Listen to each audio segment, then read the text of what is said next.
D'abord, c'est au peuple qui ne veut pas d'abord exiger que la Constitution soit appliquée, parce que c'est la loi fondamentale. Et le peuple exigera cela par quel moyen, selon vous? Les politiciens... Puisque là, nous avons déjà, ils ont déjà l'air de lire à l'Assemblée nationale qui peuvent défendre tous leurs intérêts là. Mais qui ne les représentent pas. Je te dis que la majorité des représentants de nos peuples sont des étrangers de la communauté. Montrez-moi 10 représentants des peuples aujourd'hui qui ont des maisons chez eux. Montrez-les-moi. Pas d'interrogation. Bon, alors, ils viennent ici, ils vont là-bas en voyage nocturne, ils rentrent, ils sont là, ils sont dans des peuples. Mais leur communauté se meurt. Comment un homme qui a un cœur et son village n'a plus d'école, les enseignants ont tous fui, les enfants de là où lui vient n'étudient plus. Moi, je parle, je te dis que j'étais presque je parle que dans les coins et les recoins du Congo, c'est une tragédie humaine. Donc je pense qu'il y a un jour, vous les journalistes, vous allez commencer à mettre la photo de chaque représentant du peuple là où il vient, pour voir un peu ce qui se passe là-bas. S'il est vraiment le représentant, il est sadique. Parce que les gens ne vivent plus, c'est pas correct. Donc décentraliser va donner le pouvoir entre les mains de ces gens-là, pouvoir les contrôler leur vie. Et il est temps qu'on ne puisse pas créer d'autres alibis pour dire que c'est impossible, parce que c'est la meilleure des choses. Et je salue le président de la République qui a eu l'initiative, et nous l'appuyons nous autres, à notre parti, et dans notre règlement politique, et dans notre église également. Donc nous pensons que c'est une très bonne idée, nous louons Dieu pour ça, et nous allons travailler que le Congo devienne un État unitaire, restera uni, toujours uni, mais fortement décentralisé, pour qu'il n'y ait pas quelqu'un qui ait le monopole du pouvoir ici. Merci beaucoup, M. Stéphane Nzita. Et alors, dites-nous, que faire pour résoudre les difficultés liées à la mise en place par rapport à ces nouvelles provinces? Il y a beaucoup de difficultés. Que faire selon vous? Vous avez des pistes de solutions? Qu'est-ce que vous préconisez? Je ne pense même pas qu'il y a autant de difficultés qu'on veut mettre. Nous créons des montagnes quand on a peur de ce qui est derrière la montagne. Ce qu'on a peur ici, c'est qu'est-ce qu'on fera quand le peuple aura le contrôle de sa vie. C'est ça le vrai problème. Mais pour mettre les mises en place. Mais vous savez que le Congo est gouverné par des gens qui sont des autorités congolaises connues depuis avant l'arrivée des Blancs, mais qui ont été destituées savamment par les Belges. Et ce sont les chefs de groupement, les chefs de chefferie. Chaque village du Congo a un chef de village connu aujourd'hui. Chaque groupe de village qui fait un groupement a des chefs de groupement connus aujourd'hui. Eh bien, l'administration à ce niveau-là se fait au niveau de la tribu, de la lignée. On connaît qui est là. Les gens se connaissent. Chaque morceau de terre au Congo appartient à une famille. On connaît à qui appartient les manguiers là-bas, les savoutiers là-bas, les palmiers là-bas. On connaît ça. Ce qui manque aujourd'hui, c'est quoi? C'est les gens qui veulent s'accaparer pour les réduire. Donc, quand on va décentraliser, on va remettre l'autorité naturelle, les dirigeants naturels du Congo à sa place. Donc je pense que la première chose à faire, c'est de restituer les pouvoirs des chefs de groupement qui étaient destitués. Là, j'ai fait une proposition. Je pense qu'au niveau provincial, nous devons avoir deux chambres. La chambre haute sera les élus, et la chambre basse sera une chambre circulante comme la chambre de l'or en Angleterre, qui va représenter les chefs de groupement qui vont avoir une présidente, une représentation tournante. Mais à l'Assemblée provinciale, il n'y a jamais eu la haute et puis la basse. Mais maintenant, je propose qu'il y ait maintenant deux.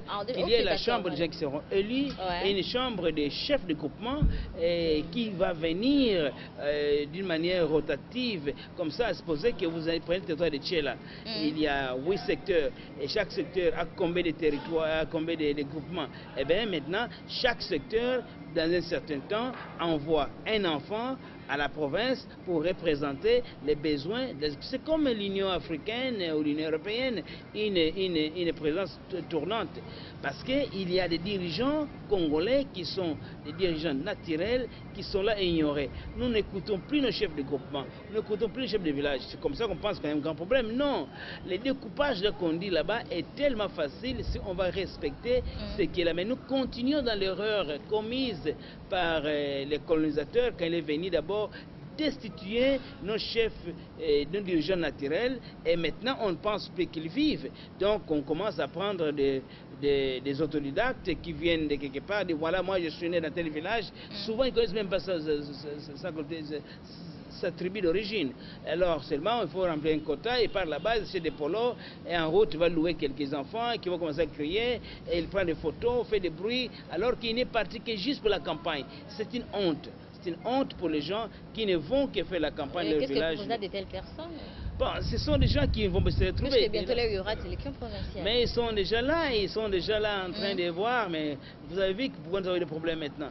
Décentraliser, ça va permettre que nous ayons quand même. Je ne pense pas que là aussi, voilà comme la CENI crée un problème. Pourquoi avoir que les présidents du parti signent toutes les autorisations de mandats pour les gens qui sont dans les recoins du pays.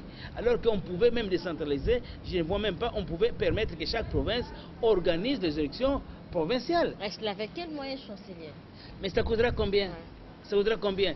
Si on veut élire dans votre territoire, dans votre territoire, si on voulait savoir, nous savons déjà il y a combien de groupements là-bas. Et on dit les chefs de groupement, il y a combien de villages. Et on sait maintenant comment voter. Au niveau de votre groupement, on peut avoir ces gens-là réunis à la collectivité locale, au territoire, et on peut même imprimer ces bulletins de vote à partir du territoire. Vous ne voulez pas dire que les Congolais n'est pas évolué. Ils auront à maîtriser les fichiers électoraux? Dans chaque village, il y a un homme qui est un commis du village. Dans chaque village, il y a un enseignant. Dans chaque village, il y a quelqu'un, un lettré. Et ça demande quoi pour savoir? Ben, il n'y a pas un seul village au Congo qui manque, qui peut lire. Donc, si chaque village va être là, donc au niveau de collectivité, on peut avoir un nombre. Moi, je pense que c'est un problème sérieux. On ne doit pas... La CENI, déjà, c'est un problème tel qu'elle a le monopole de toutes les élections à partir de Kinshasa et disparaît de Kinshasa et fait des va-et-vient. C'est là encore, il faut décentraliser et il faut commencer par la CENI. Et je pense qu'il faut encore restituer les pouvoirs des dirigeants naturels du Congo, qui est le chef du gouvernement et le chef des villages. Et voilà, chancelier Ndita, président du parti politique PPPC, en tout cas, c'est pour nous un réel plaisir de vous recevoir dans notre émission, puisque là, en tout cas, vous donnez aussi à la population congolaise et ainsi qu'aux décideurs des pistes par rapport à ce qu'ils doivent faire pour la bonne marche de ces pays. Et dites-nous un peu, par rapport à cette décentralisation, la population, les petits peuples va se retrouver en quoi?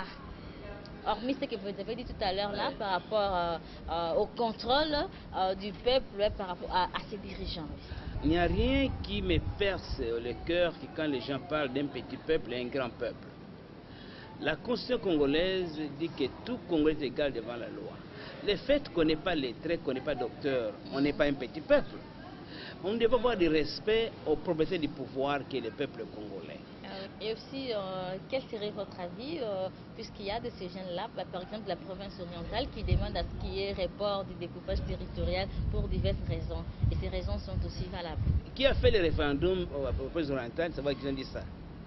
Comment quelqu'un peut venir ici? Monsieur, nous sommes journalistes tous les fois, parlons et surtout que notre chaîne est suivie partout. Oui, moi je vous dis que il y a de ces gens-là qui nous appellent pour mettre leur point de vue par rapport à quoi que ce soit. Moi j'ai des neveux dans la province orientale.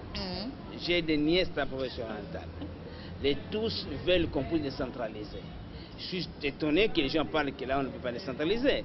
Ma belle-mère, ma belle-sœur, mes familles qui sont là, mon Dieu, ils veulent qu'on puisse décentraliser. Il y a des gens qui sont menacés si jamais on pouvait permettre que les gens qui sont dans la province orientale, dans la Tchopa, se représentent. Mais ils auront à faire quoi?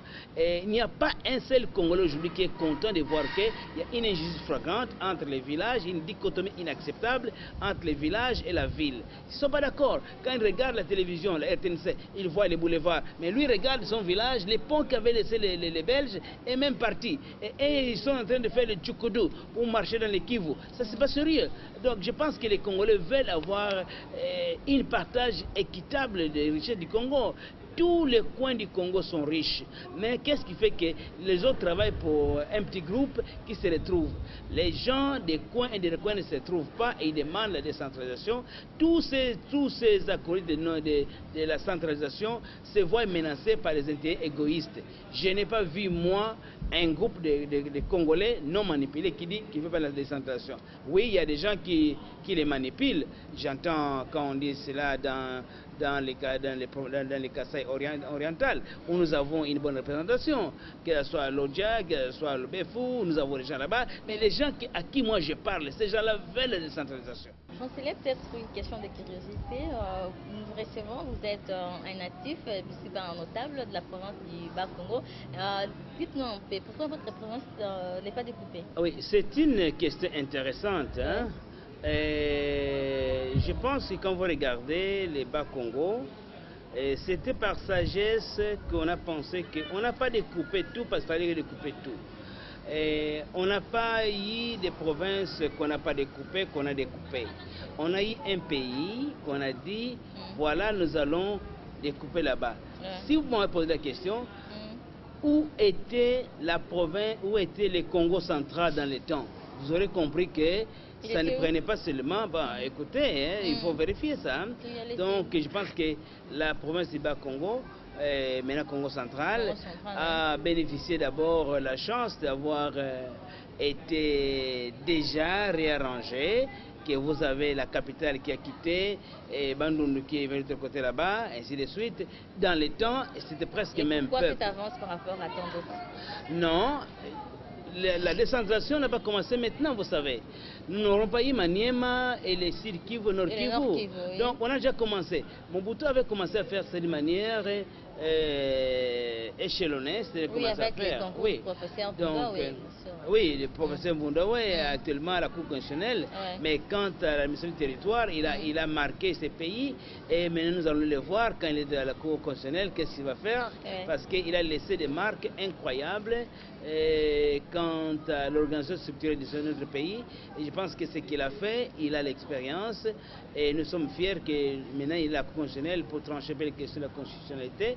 Oui, monsieur Stéphane, nous sommes arrivés à la fin de notre entretien de ce jour. Dites-nous un peu, vous avez d'ambition par rapport à bientôt là, nous avons déjà 26 provinces qui seront bientôt là mises en application et en place. Est-ce que vous avez d'ambition peut-être pour diriger l'une d'entre elles ou bien amener également votre expertise pour la bonne marche de ces nouvelles provinces? Vous savez, Sandra, un malheureux l'homme qui a l'ambition d'avoir un fauteuil. Et il a une tragédie, une malédiction à son pays. Mais Nzita a une mission très claire de travailler pour les systèmes, c'est-à-dire changer les systèmes. Le système actuel doit changer réellement. Avoir un système qui va permettre qu'il y aura l'information qui va circuler. Il y a trop de Congolais qui ne connaissent pas ce qui se passe chez eux. Et les trois, je crois à la formation, parce que vous voyez quand même en Afrique du Sud, vous voyez les enfants qui ont marché pour l'apartheid là-bas. Et après qu'ils aient eu les pays, où sont les enfants? Les mêmes enfants qui sont là, que vous regardez demain, il y a aujourd'hui des sportifs qui suivent les politiciens. Preso. Ils viendront qui après les élections? Donc je pense qu'il faut de la formation. Et je travaille aussi pour l'accès au crédit, pour que les Congolais aient de l'argent. Donc moi je suis plus intéressé aux idées qui peuvent transformer ces pays, donc voir que les systèmes changent, que l'information circule, que l'information soit réelle et que les Congolais aient accès à l'argent, parce que c'est l'argent qui est le nerf de tout. Donc les fauteuils n'est jamais mon ambition principale. Et je pense qu'il est malheureux celui qui le pense, qui rêve qu'il est fauteuil. Profitez-en aussi pour peut-être un mot en l'intention de toutes les personnes qui sont branchées en instant en train de nous suivre. Oui, pour ceux qui ont la chance de nous suivre à Kinshasa, où nous avons quand même donné les candidatures de certains députés provinciaux, nous avons présenté une équipe qui sera solide, qui va être à mesure de répondre aux problèmes réels du Congo, parce qu'on a besoin d'une refondation. Certainement pas, c'est pas encore la campagne, mais c'est dire que nous sommes là, et c'est pareil dans les Bas-Congo, nous avons mis des gens à Boma, à Tchela, et ainsi de suite. Le but c'est quoi? C'est dire que ce pays, le nôtre, a besoin des hommes et des femmes qui vont commencer à penser pays, pas seulement penser les pains qu'ils vont avoir. Et c'est le temps que nous travaillons tous ensemble ensemble pour la paix, parce que sans paix, on ne peut rien faire. Et quand nous allons travailler pour la paix, on va travailler pour les pays et éviter aussi que nous soyons endoctrinés par la peur. Donc, bannir la peur, travailler pour les pays et pour la paix. Voici ce que nous avons nous autres pour arriver au progrès que nous cherchons pour tous les Congolais. Eh bien voilà, fidèles téléspectateurs, nous voici arrivés à la fin de notre émission. Nous disons déjà merci comme ça à Joël Mbadika pour ces très belles images. Merci également à Moïse Mbouyi pour son assistance, ainsi qu'à M.